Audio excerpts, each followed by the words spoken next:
a red card and what is it not? I wanted to take this time to discuss this, to explain what a red card is. The situation right now, as far as ICE raids and deportations, is very scary. And a lot of people, of course, are confused and are running scared. And unfortunately, because during this time, because, there's so many vulnerable people, other people are taking advantage of them by trying to sell them or scare them into buying and paying for something that they don't need, such as this red card. A red card is just a card. It happens to be red, but it doesn't need to be. And it just has like 4 things on it. All it says is, do not open the door to an immigration agent knocking at your door. Don't open the door. You don't have to let them into your house. You don't. Do not answer any questions. Do not sign anything. If you are outside of your home, ask the agent if you can leave, if you are free to leave. And if he says you are free to leave, you can leave. And then it says, give this card to the agent if they are inside your house, or slide it under the door. This is not a magic card that's going to prevent you from, God forbid, getting arrested or deported. It's just a series of suggestions that could be helpful if you are encountered by an ICE agent.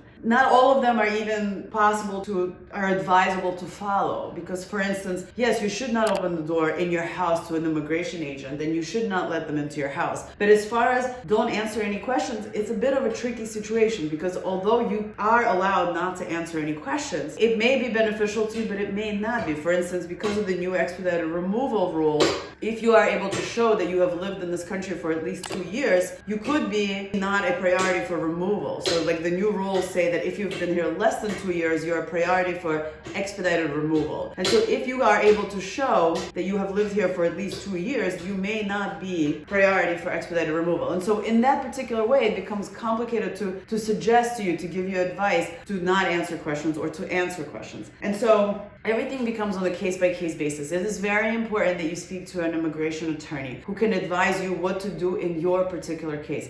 Do not pay for any of these cards. These cards are available online. If you just Google immigration red card, there are plenty of organizations that give you PDF versions of these cards. You can save it on your phone. You can print it out. It is not a magic card. It will not prevent you from getting arrested. ICE can still detain you potentially. They have the right to do so, whether or not you sign anything or answer questions or don't answer questions. So definitely know your rights, but it's much more important for you to seek help from an immigration attorney so they can advise you, specifically you, what are the things you should say and what are the things you shouldn't say if you are encountered by ICE or if you're taken in a raid or if anything like this happens. Do not listen to crazy stories about how this is the card that'll save you, and don't pay any money for those.